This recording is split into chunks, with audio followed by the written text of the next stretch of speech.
Ya, Bismillahirrahmanirrahim. Assalamualaikum warahmatullahi wabarakatuh. Bismillah, Waalaikumsalam alhamdulillah, warahmatullahi wabarakatuh. la haula wa la quwata illa billah, Muhammad ibn Abdullah wa alihi wa ashabihi wa wala. Amma ba'du, puji dan syukur marilah kita panjatkan kepada Allah Subhanahu wa taala. Salawat teriring salam semoga terlimpahkan pada junjungan kita Nabi besar Muhammad sallallahu alaihi wasallam. Apa kabar ya teman-teman semua, sahabat-sahabat semua, para guru? Mudah-mudahan dalam keadaan sehat walafiat, berada dalam ridha Allah Subhanahu wa taala. Mohon maaf sebelumnya, ada beberapa pertemuan yang lalu yang seharusnya memang kita melaksanakan secara online ya, secara daring, namun ada beberapa hal yang harus diselesaikan sehingga tidak bisa ditinggalkan, dan hari ini kita masuk pada pertemuan yang keempat ya kalau tidak salah.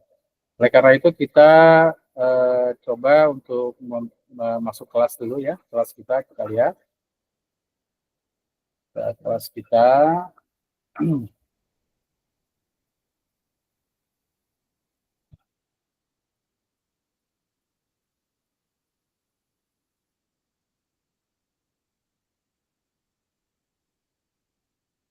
Agak lambat ya, masih muter-muter ini.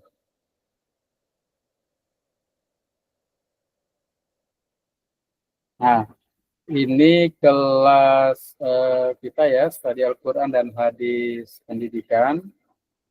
Nah, kita kemarin sudah masuk pertemuan ketiga ya, di mana di pertemuan ketiga ini ada materi yang disertakan, termasuk juga di dalamnya ada buku tentang etika dan moral.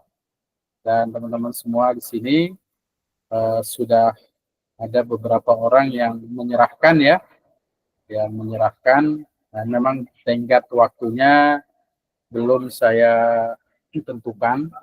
Saya yakin betul memang pada sibuk ya, karena itu silahkan nanti diselesaikan saja di kelas ini kalau ada hal-hal yang dikaitkan dengan tugas untuk dikirimkan. Nah, kemudian saya juga pernah menyampaikan tentang kelompok perkuliahan ya, materi di kelas kita tentang perkuliahan kita di pertemuan kedua. Nah, ini ada ya. Jadi yang namanya kelas kita ini silakan dikunjungi setiap saat saja. Dilihat, diupdate. Nah, di sini ada 3 item ya, ada halaman forum, ada tugas, ini ada orang atau anggota kita. Nah, Bapak semua, teman-teman semua di sini paling cuma 3 saja. Kalau saya yang pemilik akun ini ada nilainya di sini ya. Nanti kalau nilainya sudah ada, tinggal klik saja, nanti akan muncul ya. Mana yang sudah mengisi ataupun belum, ya nanti akan terlihat secara otomatis di sini.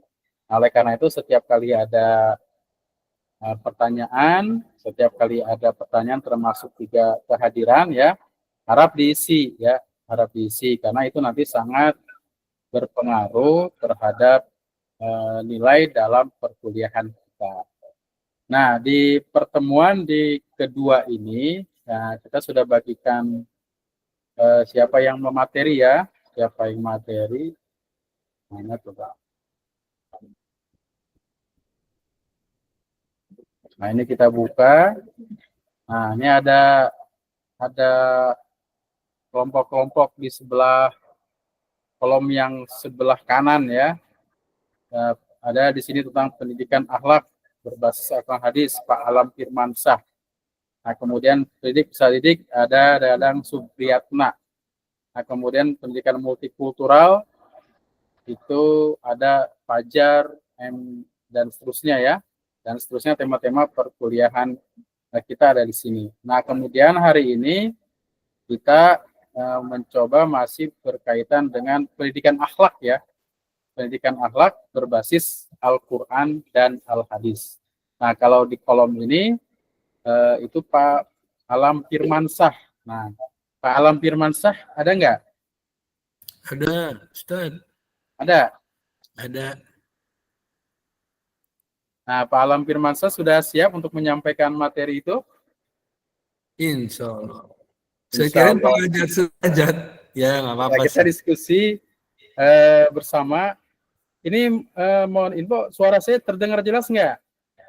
Terdengar. Ya, terdengar ya. Jelas. Oke, alhamdulillah.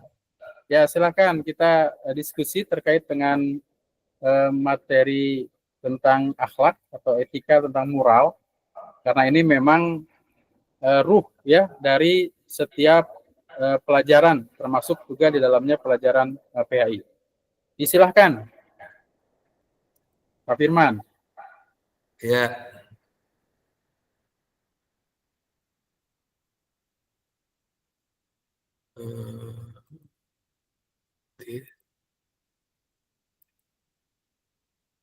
Sudah terlihat. Ya, sudah terlihat, Pak. Baik. Bismillahirrahmanirrahim. Assalamualaikum warahmatullahi wabarakatuh. Waalaikumsalam warahmatullahi wabarakatuh. warahmatullahi wabarakatuh. Alhamdulillahilladzi arsala rasulahu bil huda wa dinil haq liyuzhira 'ala dini kulli wa kafa billahi syahida. Asyhadu an la ilaha illallah la syarika lah. Asyhadu anna Muhammadan abduhu wa rasuluhu la nabiyya ba'da. Qala Allah Ta'ala fil Qur'anil Karim, a'udzubillahi minasyaitonir rajim. Ya ayyuhalladzina amanu taqullaha haqqa tuqatih wa la tamutunna illa wa antum muslimun amma ba'd.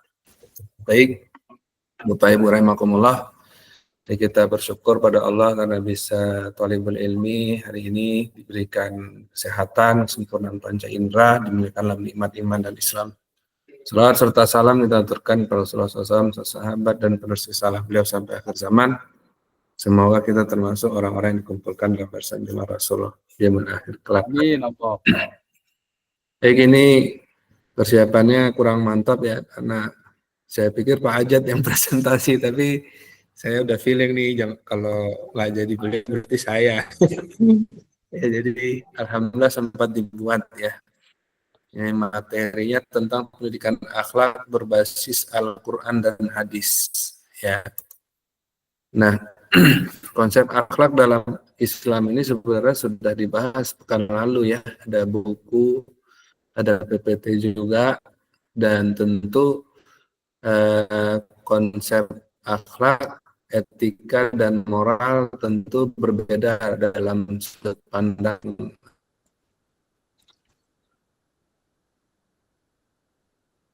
tertentu ya. Nah, dalam konsep Islam, definisi akhlak itu adalah perilaku dan karakter yang menurut istilah ya kan, khuluq ya, khuluq atau apa, perilaku ya. Nah, tentu hablum minanas dan hablum minal alam. Bukan saya ya, tapi alam sekitar ya, lingkungan. Ya, tentu dalilnya adalah Quran surat Al-Qalam ayat 4 ya. Allah berfirman di sana, dan sesungguhnya engkau Muhammad khuluqul azim ya, disebutkan di situ ya, benar-benar memiliki akhlak yang agung. Nah, artinya semuanya sudah dicontohkan dan lengkap, dan bukan hanya lengkap, benar dan lengkap, tetapi mulia. Ya. Menarik pilihan kata Al-Quran itu menggunakan khuluqul azim ya, akhlak yang mulia dan agung. Artinya seluruhnya sudah ada market ya yang sudah dicontohkan oleh Rasulullah sebagai seorang Rasul, sebagai pemimpin agama, sebagai suami, sebagai pemimpin perang, sebagai sahabat, sebagai orang tua, bahkan sebagai anak ya, karena beliau mencontohkan ketika sejak kecil ya, perjalanan hidup tuh demikian lengkap ya, yang ada di dalam Quran dan hadis.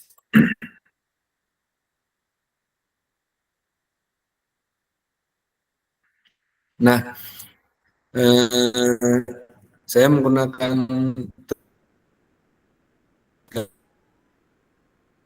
aspek ini kan bahasanya luas ya, umum. Artinya kejujuran itu ada cabang-cabangnya, kasih sayang itu ada cabang-cabangnya, keadilan juga ada cabang-cabangnya. Nah, landasan apa dalam pendidikan akhlak itu yang pertama kejujuran. Ya, kejujuran, Quran surat At-Taubah 119 ya, ada perintah di situ, bertakwalah kepada Allah dan bersamalah dengan orang yang benar. Nah, istilah benar atau sodik ini banyak sekali dalam Al-Quran ya. Bahkan merupakan salah satu ciri orang beriman itu salah satunya adalah sodik, benar. Ya. Makanya kemudian kejujuran itu melekat dalam akhlak. Ya. Nah kemudian bukan hanya melekat pada sifat orang beriman, tetapi juga pada sifat orang bertakwa. Artinya derajat lebih tinggi ya, bukan hanya sekedar beriman, tetapi juga bertakwa. Dan yang kedua, kasih sayang. Ya, ini di Quran surat Ar-Rum ayat 21, Allah menciptakan pasangan agar kamu tentram dan saling menyayangi ya. Sakinah, mawaddah, warahmah. Ini sering dipakai di undangan ya. Saling kasih sayang, saling menyayangi gitu ya. Kemudian keadilan. Ya, keadilan ini lawan dari zolim. Artinya menempatkan sesuatu sesuai dengan tempatnya ya. Dilu huwa aqrabu littaqwa, itu kan di Quran Surat Al-Maidah ayat 8 ya. Kemudian banyak ya ayat-ayat tentang keadilan di Al-Qur'an dan hadis ya. Sehingga semua yang melekat terhadap menempatkan sesuatu pada tempatnya itu prinsip keadilan. Ya. Bapak Ibu rahimakumullah, demikian juga di dalam hadis juga lengkap pendidikan tentang akhlak. Ya misalnya ya, tentang kejujuran. Ini di hadis Bukhari dan Muslim. Kejujuran membawa kebaikan dan ke surga. Nah, ya. Jadi membawa kebaikan dan ke surga. Jadi semua kejujuran itu pasti ke sana. Sebaliknya, dusta itu akan mengarahkan seseorang tergelincir ke dalam api neraka, ya. Dan itu juga banyak di hadis ya, ditempatkan tentang terkait dusta ya. Bahkan salah satu dari dosa besar ya kalau di Quran surat Al-Isra itu adalah dosa. Dan kasih sayang. Nah, ini ada riwayat Abu Daud dan Tirmizi. Sayangilah siapa yang di bumi, niscaya disayangi di langit. Ya, jadi saling ruhama bainahum ya, saling sayang menyayangi di antara kalian. Ya, rahim, asal katanya dari rahim. Nah, dan ini juga melekat pada sifat Allah ya, Ar-Rahman, Ar-Rahim, ya. Maha Pengasih dan Maha Penyayang. Dan keadilan. Nah, ya. Khairun nas li anfa'uhum linnas. Sebaik-baiknya adalah yang bermanfaat bagi orang yang lain. Ya, ini luar biasa. Jadi ternyata kemanfaatan seseorang itu terletak dari sejauh apa dia memberikan dampak dan impact terhadap orang di sekitarnya, terhadap sosial masyarakatnya. Jangan sampai keberadaannya justru tidak dikenal ya, tetangganya nggak tahu ya siapa ya dia gitu ya. Bahkan tetangga non muslim pun harus berdampak karena memang Rasulullah dan para sahabat mencontohkan demikian. Kita bisa lihat bagaimana Rasulullah bersikap terhadap orang Quraisy yang sakit, yang kafir, yang sering melemparkan kotoran kepada beliau. Beliau membalasnya dengan kasih sayang ya, memberikan roti dan lain sebagainya, sampai kemudian akhirnya orang tersebut masuk Islam. Jadi ini luar biasa ya. Apa yang sudah dicontohkan Rasulullah itu sudah lengkap. Nah, Bapak Ibu rahimakumullah, ini ada jurnal ya yang sudah saya cari dan saya baca ya, implementasi di keluarga. Penting sekali ya.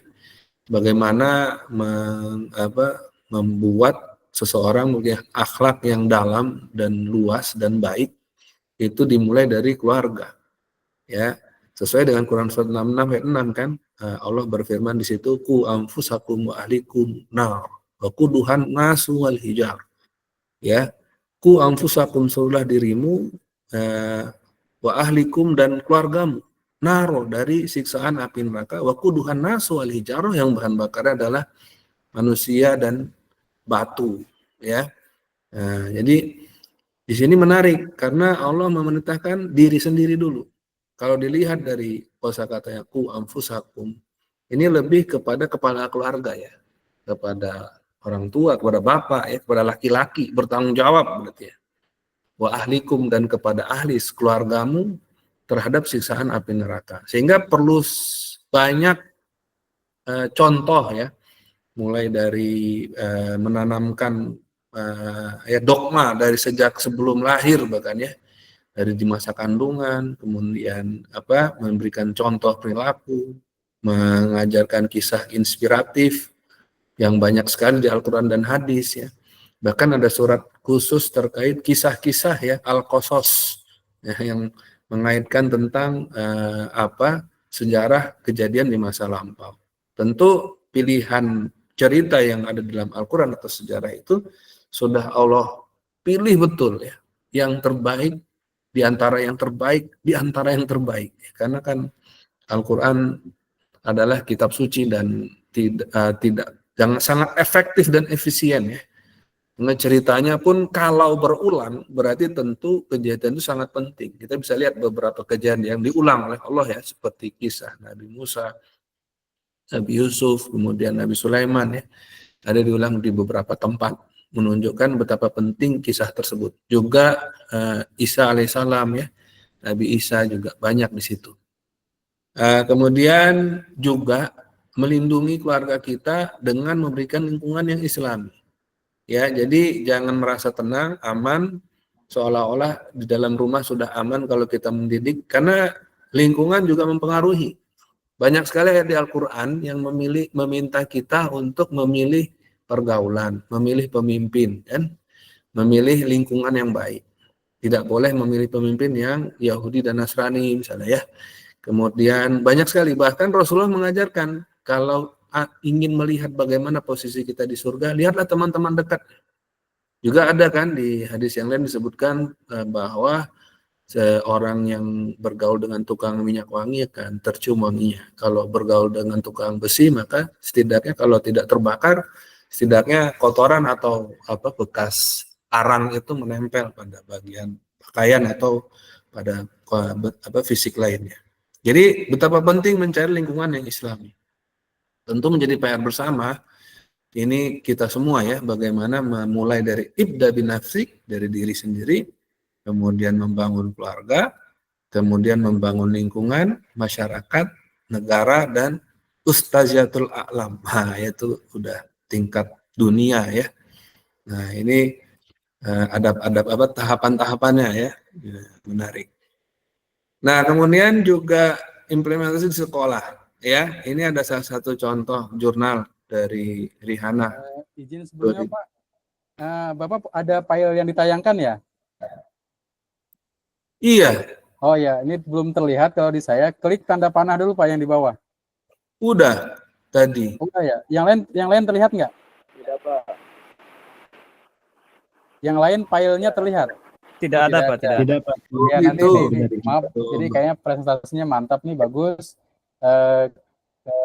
Ini saya ini nih, saya tekan tanda panah terus tekan share Pak, share. Share nggak bisa share. Oh, di classroom-nya ya? Enggak, maksudnya di ini bukan di classroom-nya, di Google Meet-nya. Entire screen. Ya, enter screen terus share gitu. Entire screen udah nih, share. Ya, terus di bawahnya ada share. Udah. Bagikan layar. Bagikan layar. Ini. Udah. Iya. Tapi kan di situ Ya, harus serinya dulu dipilih mau dibuka apa, ada Word, ada ini doang gitu. Nah, itu ya, sudah terlihat. Ya, silakan lanjut Pak. Ya, lanjut. Oh, maaf. Jadi dari tadi nggak kelihatan? Ya, alhamdulillah sekarang sudah terlihat. Ini saya ulang ya. Pengen motong, takut kawalat. Ini udah kelihatan ya? Sudah. Siap, mantap. Ini, terus ini. Ya. Dari tadi saya kirain udah. Ya Allah, ya maaf. Ya, apa-apa. Silakan lanjut Pak. Oke, lanjut ya. Ini implementasi di sekolah. Ini ada salah satu jurnal dari Rihanna 2024, implementasi pendidikan karakter berbasis sejarah Al-Quran dan hadis serta dampaknya bagi peserta didik di MTS Al-Islah Kabupaten Bandung, Jawa Barat. Ya, ini jurnal Unisan Jurnal halaman 34 sampai 43. Nah, beliau menjabarkan ya betapa pentingnya implementasi karakter Al-Quran dan hadis itu diterapkan, mulai dari integrasi nilai dalam bentuk kurikulum. Ya, jadi kurikulumnya didesain dengan mengimplementasikan Al-Quran dan hadis secara lengkap. Ya, kemudian ada keteladanan. Ya, guru dan pendidik memberikan contoh Nah, ini yang sekarang sulit dicari kan keteladanan kalau di akhir zaman ini kan. Kemudian ada ekstrakurikuler. Nah, ada kan kegiatan pembentukan karakter, ya, apakah misalnya ekstrakurikuler bahasa Arab, Al-Quran, atau ekstrakurikuler halakoh dan lain sebagainya lah. Intinya perlu implementasi kurikulum tuh di luar jadwal, karena kalau cuman sekedar di pendidikan agama atau di pelajaran sekolah sedikit sekali kan, perlu pembahasan yang dalam karena kegiatan sehari-hari. Sebentar ya. Halo, Assalamualaikum. Abi lagi presentasi kuliah. Baik, kita lanjut ya. Nah, tantangan di era modern adalah yang pertama globalisasi, pengaruh budaya asing. Mulai dari Ghazwul Fikri, Al-Ghazwah Al-Fikr.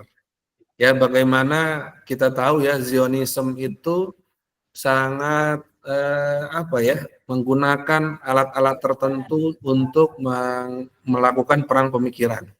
Ya, mulai dari baju, pakaian, budaya dan lain sebagainya. Ini tantangan tersendiri.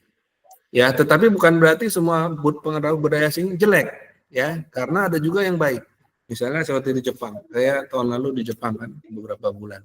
Itu luar biasa, mereka sudah Islam tanpa mempelajari Islam gitu ya. Dan mulai maksudnya bikin dalam terkait keadilan, aspek terhadap masyarakat, antrian, disabilitas, bagaimana minim sekali kejahatan ya. Negara yang paling minim terjadinya kejahatan salah satunya Jepang. Ya, jadi kalau naruh kacamata ya, ketinggalan di kampus itu, saya ketinggalan sebulan itu nggak berubah posisinya, masih di situ ya, nggak ada yang ngambil. Luar biasa ya. Nah, ini jadi memang harus memblended mana yang jelek, mana yang buruk. Tentu filter itu menjadi tantangan tersendiri. Kemudian keteladanan, kurangnya contoh yang baik ya. Apalagi kalau kita lihat ya, berita-berita ya, kalau ngikutin berita luar biasa, sulit mencari teladan yang baik. Sehingga tantangan tersendiri bagaimana keteladanan Rasulullah dan para sahabat itu bisa terimplementasi dari anak-anak kita. Ya, kemudian teknologi ini juga ya, bagaimana gadget itu bukan hanya merusak ya, tetapi juga mengganggu ya mental health dan lain sebagainya. Nah, ini tantangan tersendiri bagi kita semua. Ya, nah ini metode kreatif, peran serta dan teknologi tentu harus kita manfaatkan, karena di dalam IG juga banyak ya informasi yang positif ya, yang inovatif, serta peran serta masyarakat. Nah, maka kemudian ini urgensi pendidikan akhlak itu sangat penting untuk menciptakan masyarakat beradab, apalagi kita ingin Indonesia Emas 2045. Ya, nih anak-anak kita lah nih yang jadi nanti penerusnya dalam bentuk pemimpin yang amanah. Mencari pemimpin yang amanah itu sulit sekarang. Ya, yang menjadi contoh yang baik bagi masyarakat. Dan ini merupakan investasi jangka panjang. Ya. Demikian ini daftar pustakanya. Mudah-mudahan bisa memberikan inspirasi bagi semua. Oke, terima kasih luar biasa atas presentasi terkait dengan materi tentang akhlak ya, yang memang harus menjadi bagian dari ranah PAI. Nah, tentunya tadi sudah banyak hal-hal yang memang dikaitkan ya. Saya sedikit menambahkan, kalau berangkat dari apa yang disampaikan oleh Allah dalam Al-Quran itu, wa innaka la'ala khuluqin azim. Itu azim itu maknanya bahwa Rasulullah SAW itu memiliki suri tauladan yang sangat-sangat baik, sangat-sangat bagus, azim, bentuk yang diserupakan dengan isim fa'il, azim ya, jadi luar biasa. Nah, artinya tadi juga sudah disampaikan ada tantangan, diantaranya adalah tauladan, kemudian juga ada globalisasi, juga hal-hal lain, termasuk juga media. Nah, kemudian kita mencoba menyambungkan ya apa yang tadi disampaikan itu dengan konteks pendidikan saat ini, ya, di mana konteks pendidikan pada saat ini secara tujuan dalam Undang-Undang Sisdiknas nomor 20 tahun 2003 itu jelas sekali bahwa tujuan pendidikan adalah salah satunya adalah menyebutkan kata akhlak ya, akhlak mulia. Nah, kemudian implementasinya adalah sampai saat ini masuk kepada ruang-ruang kurikulum ya, dalam kurikulum. Namun implementasi dalam segi faktanya memang proses pembelajaran ini bisa kita sebutkan belum terimplementasi secara baik. Yang menjadi permasalahan kemudian adalah terjadi sebuah kesenjangan ya, sebuah kesenjangan antara ajaran Islam dengan praktik keagamaan atau praktik yang dilakukan oleh para pimpinan, para sesepuh, para guru, para pelajar terhadap apa yang disampaikan oleh Rasulullah SAW. Nah, karena itu bagi kita sebagai manusia yang memang dalam pendidikan ini penting ya, harus meneliti mengapa hal itu terjadi. Nah, pertama itu mengapa hal itu bisa terjadi. Yang keduanya mengapa proses akhlak ini sepertinya tantangannya semakin berat dan sulit. Ya. Itu yang memang kenyataan atau fakta yang kita hadapi saat ini. Nah, bagi kita ini bagaimana menyumbangkan sebuah pemikiran terkait dengan akhlak ini, apakah metodenya, apakah caranya, dan segala macamnya. Nah, karena itu kalau kita berpendapat terkait dengan pendidikan Islam, itu jelas sekali tentang akhlak. Ya, jadi harus ada contohnya. Dan dalam Islam sendiri yang mencontohkan adalah Rasulullah SAW. Artinya begini, ketika kita berislam yang baik, ya harus mencontoh Rasulullah. Kalau kita tidak bisa, ya para sahabat atau guru-guru kita. Nah, kemudian ketika di sekolah, pelajar itu mencontoh siapa? Nah, guru-gurunya. Nah, guru-gurunya bagaimana yang bisa dicontoh? Nah, itu penting untuk operasional ketika kita melaksanakan proses pembelajaran di sekolah. Karena memang implementasi itu tidak cukup dengan kata-kata. Ketika kita misalkan ingin menerjemahkan kebersihan saja, itu kan perlu energi yang luar biasa. Artinya begini, dalam Al-Quran misalkan Allah berfirman bahwa kebersihan itu adalah sangat disukai Allah. Innallaha yuhibbut tawwabina wa yuhibbul mutatahhirin. Nah, kebersihan itu juga merupakan akhlak Islami. Tetapi untuk menerjemahkan kebersihan di sekolah, kan tidak cukup dengan menulis spanduk yang besar-besar, jagalah kebersihan. Nah, kebersihan sebagian dari iman itu tidak cukup. Tapi yang harus dilakukan adalah kemudian implementasinya seperti apa. Nah, ada suri tauladannya, ada alat-alat kebersihannya, ada reward and punishment-nya, ada duta kebersihannya misalkan di madrasah itu, kemudian lain-lain yang menegakkan itu. Jadi banyak sekali energi yang kita keluarkan untuk untuk mewujudkan sesuatu hal yang baik. Nah, tadi sudah dicontohkan seperti misalkan di Barat atau di mana, atau di Jepang tadi disebutkan ya, itu mereka sudah mengamalkan nilai-nilai Islam walaupun mereka bukan Islam. Nah, ini kenapa bisa terjadi?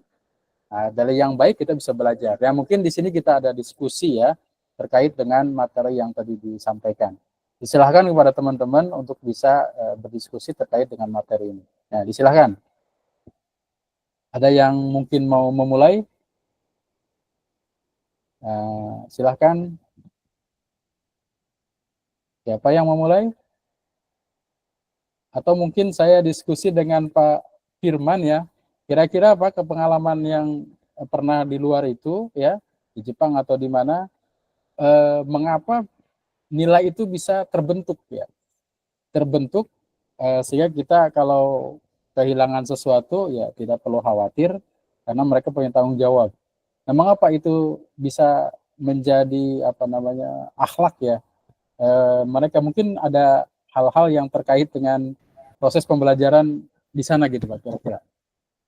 Ya baik, kalau pengalaman saya di Jepang itu ya, jadi mereka itu menanamkan pendidikan karakter sejak usia dini dan memang dicontohkan oleh orang tuanya semua.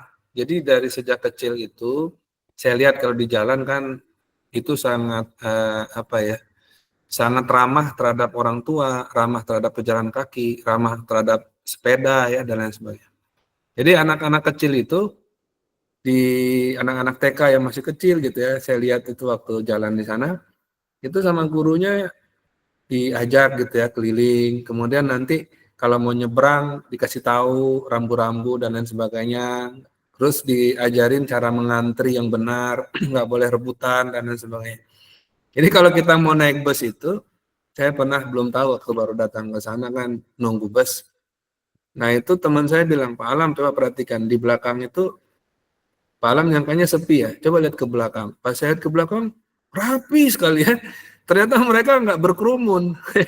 Mereka ngikutin garis tuh ya. Terus saya tes lah, barang 5-10 detik nggak naik ke dalam bus gitu kan. Padahal pintunya udah terbuka. Itu nggak ada tuh potong antrian.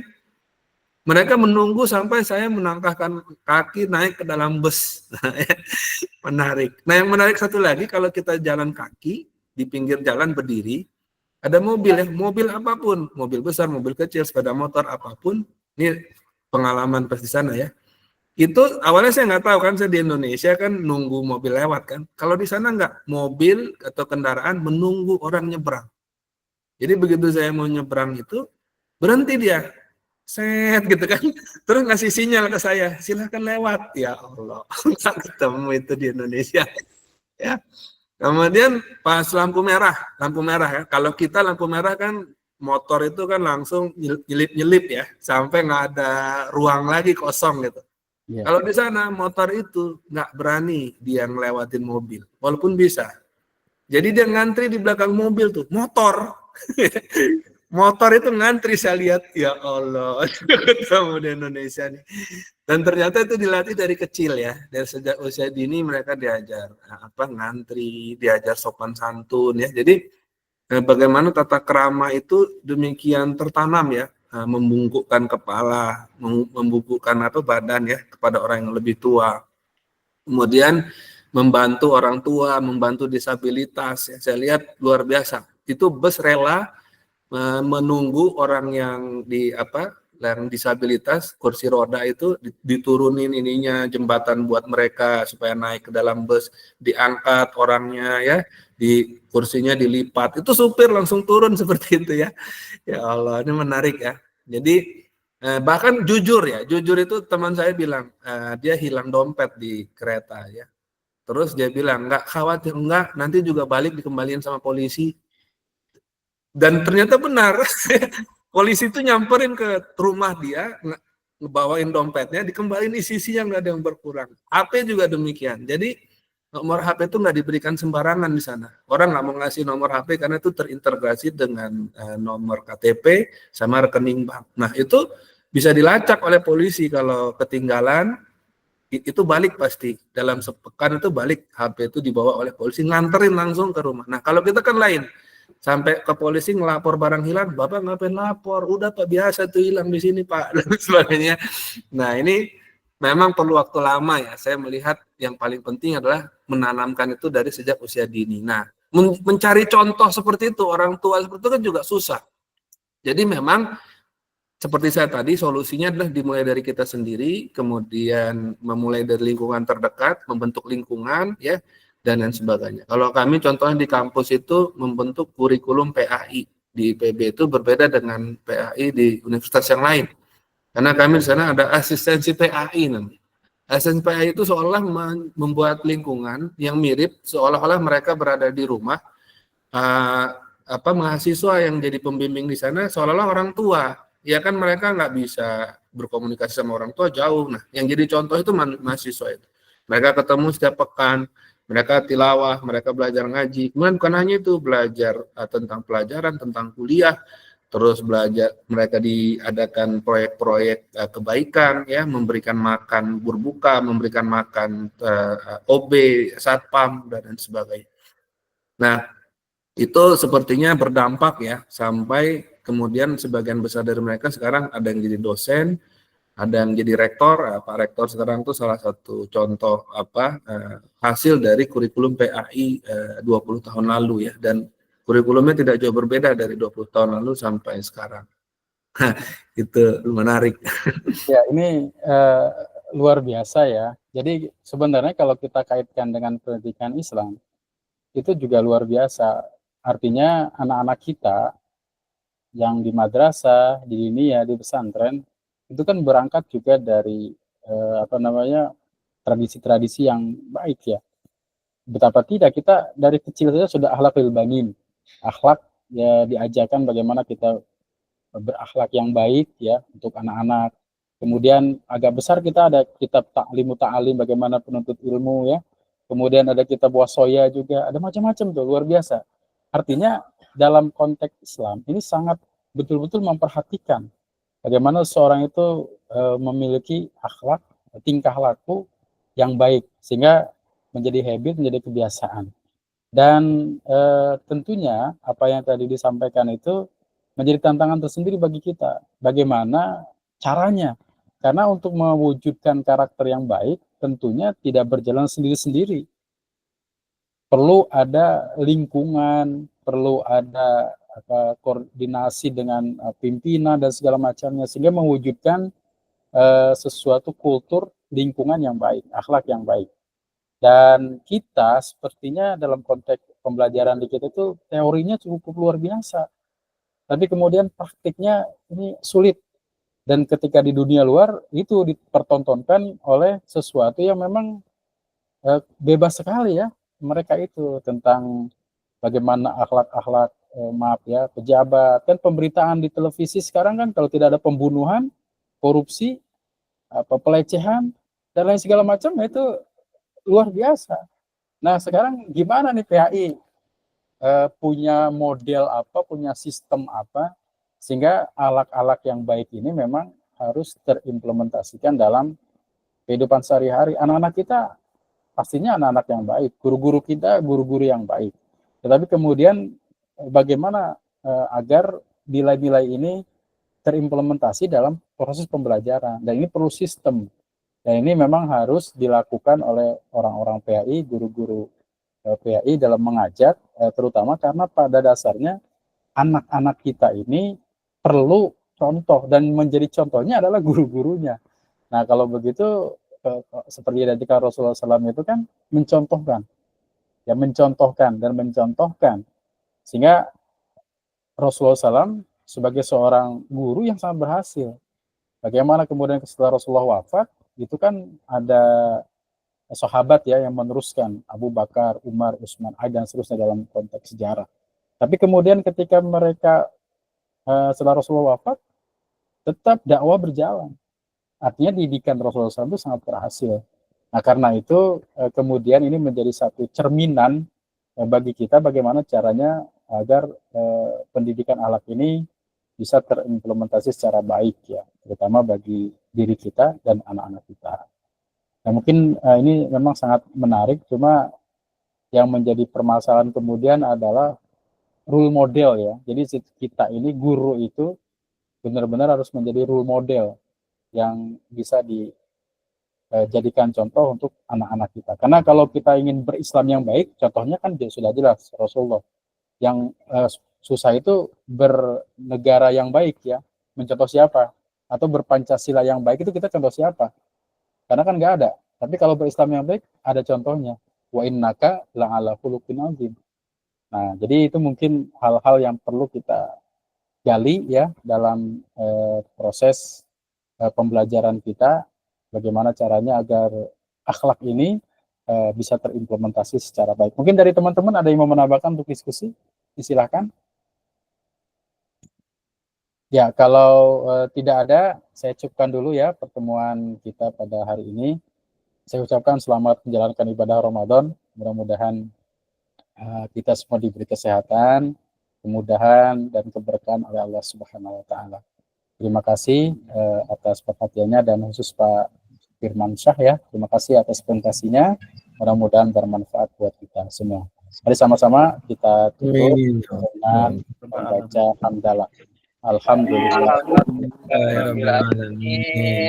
Teman-teman sekalian, nanti lihat di kelas ya.